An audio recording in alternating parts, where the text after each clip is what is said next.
What's poppin', Gunner High? Today is Tuesday, March 2nd, 2021. I'm Ian. And I'm Tyler. And in today's show, we'll be talking about Operation Beautiful Week and CHS Dance. So stay tuned for today's episode of Total Recap.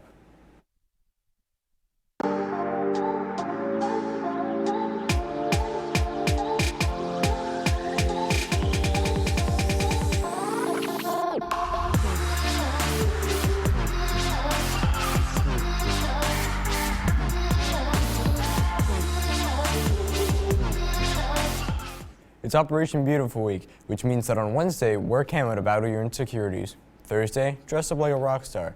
And on Friday, wear neon because you light up life. Operation Beautiful Week's main goal is to post anonymous notes in public places for other people to find, to encourage people that they are special just the way they are. The main point for Operation Beautiful is to let people know that everyone is beautiful. So, we encourage you today to send some kind notes to someone in your life. Make sure to be the reason someone smiles today, CHS. Speaking of smiling, Tyler has a great story about how our dance class did at a competition on Saturday.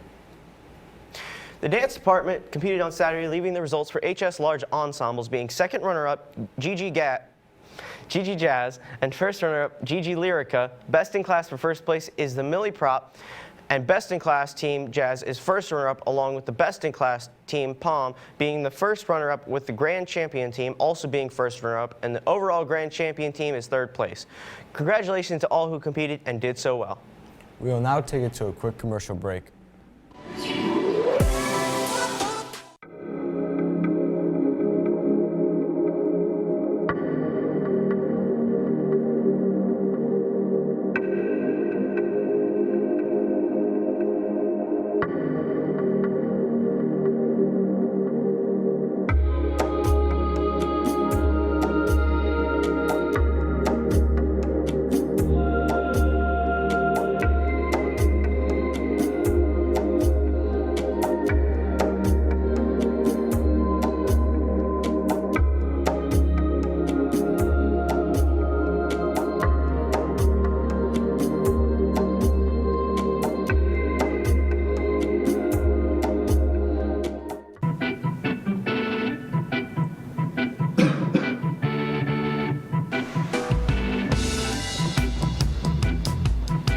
Hey, what are you guys doing? Studying? It better not be a vapor. You can say goodbye to your lungs. Yes, sir.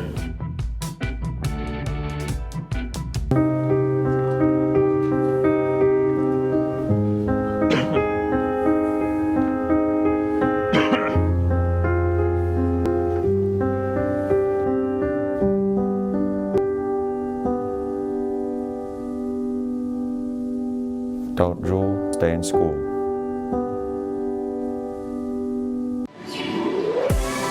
What's up, Conroe High School? I'm your weather anchor for today. My name's Deontay, and today will be partly cloudy with a high of 58 and the low will be 39, so it will be pretty cold compared to last week. Tomorrow will be mostly sunny with a high of 65 and a low of 40. And Thursday, it will be partly cloudy with a high of 70 and a low of 50. On Friday, there will be a 30% chance of rain showers with a high of 67 and a low of 52. Lastly, on Saturday, we'll have a high of 66, and a low of 45, being partly cloudy. Now for our fun fact of the day.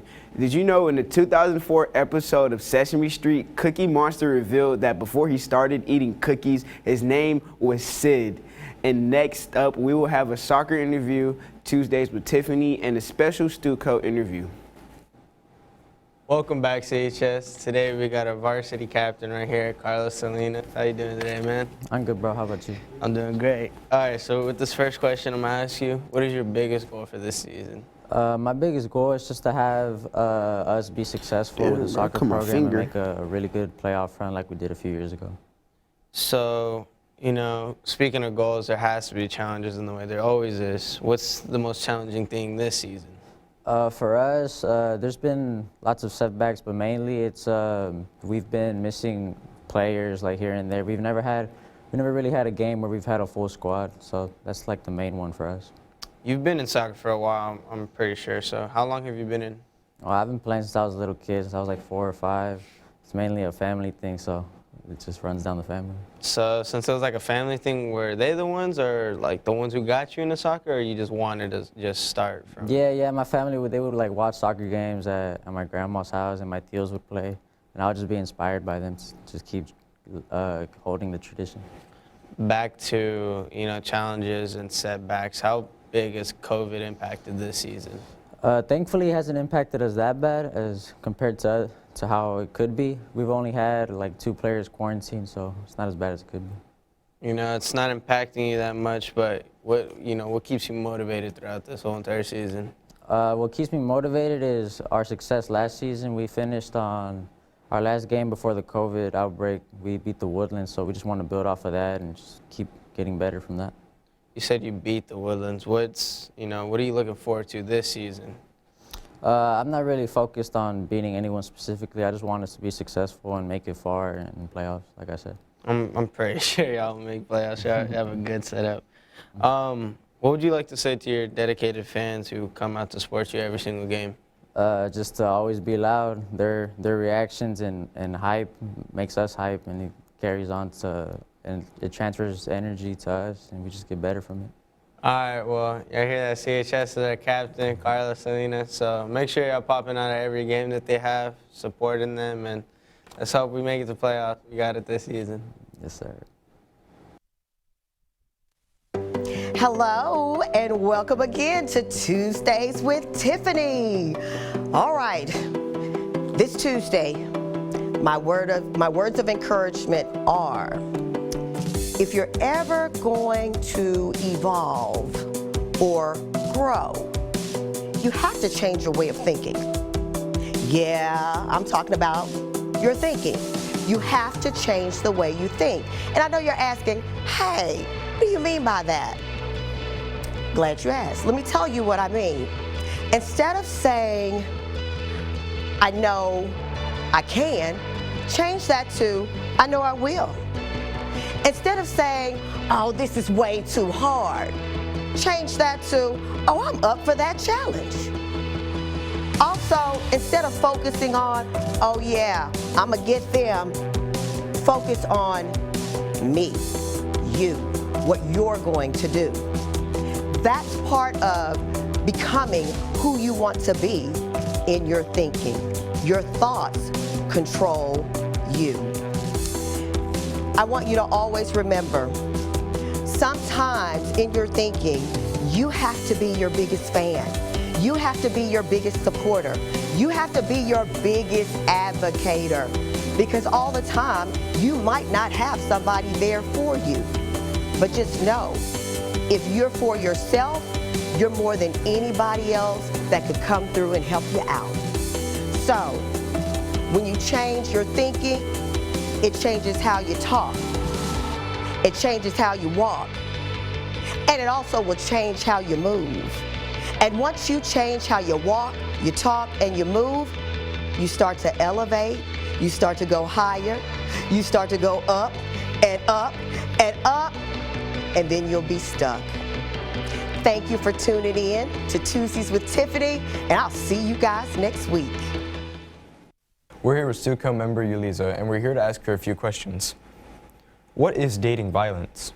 Dating violence is when someone is in an unhealthy relationship and is being mentally or physically abused by their partner. I hear there is a safety plan for dating violence. Can you explain that? Yes, so a safety plan is a set of actions that you take that is about your personal information and your personal life, that is about your situation that you're in, and it's just a way to make sure that you have a plan to make sure that you aren't in a dangerous situation of what sort. How would someone go about creating a safety plan? So a person can go onto the National Domestic Violence Hotline website and create a safety plan there, or they can go into a teacher's classroom where there are posters and a QR code, and you can just scan that and it'll take you straight to the safety plan. What do you find most important about a safety plan? What I find most important is knowing your personal information, along with having trusted people in your life that you can tell about your situation. How would this safety plan benefit the person creating one? It creates a steady plan just in case if you're in a dangerous situation of any sort that you need to get out of immediately. Where would you go to create a safety plan? you can go onto the National Domestic Violence Hotline website, or you can scan those QR codes on the flyers inside the English teacher classrooms. If someone doesn't want to create a dating plan, who else could they rely on? They could rely on school counselors or any family members and trusted friends that they believe that they should let them know what situation they're in. Do you have to be in a relationship to create a safety plan? You don't. This can be in any kind of aspect of any situation that you're in your life. What are some important steps when creating a safety plan? Knowing important phone numbers just in case if you need to contact anyone, and knowing a place they can go to just in case if you do need to get out of a situation really quickly. All right. Thank you for joining us today. Now back to you guys. Now let's check out everything going on here at CHS.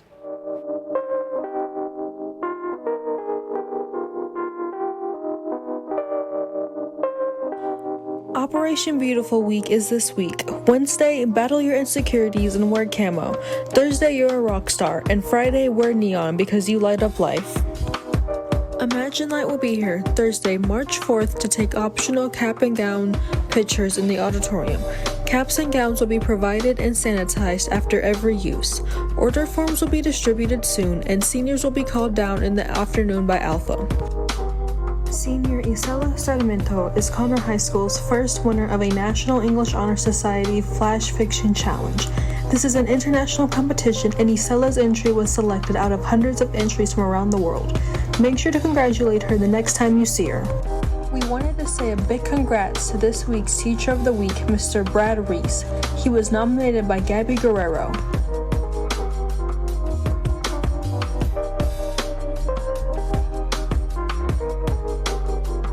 This week's College of the Week is Langston University. Langston University is an HBCU located in Oklahoma. It is actually the only HBCU located in Oklahoma. This university has graduate programs in physical therapy and nursing, as well as a hospitality management program. With an athletic program and many student organizations, Langston University has something for everyone. You look around the geography of Langston, it's a food desert, right? So we had some unique opportunity to be able to partner with the town of Langston and create this first food pantry that's a university community partnership. In our first week alone, we had an impact on 300 families in the Langston community as well as our student population. Just to know that they have this food pantry in this small town surrounding us, college students and single parents, it's great for everybody. We pride ourselves on being a family, that when you go home, the family, there's always something in the fridge. That's what we want this to be. During the holiday season, everyone thinks about the spirit of giving, and this is just one opportunity to bring a little bit of home to them. On behalf of my family, I want to say happy holidays.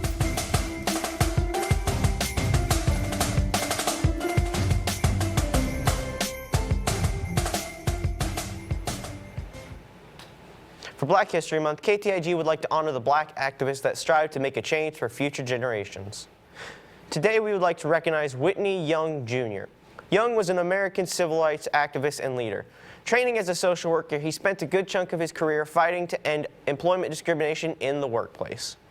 He also worked hard in turning the National Urban League from a relatively passive civil rights organization into one that aggressively worked for equitable access to socio-economic opportunity for the historically disenfranchised. We hope you are doing well, CHS. Thanks for spending time with us today. As we start to prepare for spring break, we have some exciting shows planned for you this week and the next. Thursday, we have our cooking show where our brand new guest will show us how to make a delicious stir fry. Next week, on Tuesday, we'll have a real talk with our law enforcement class. Then on Thursday, right before the break, we will have a special game time that you won't want to miss. So make sure to stay tuned, CHS. Well, those are all the announcements that we have for today. Don't forget to follow us on all social media at KTIG News. As always, CHS, start strong, finish strong. Make sure to tune in tomorrow for more KTIG News.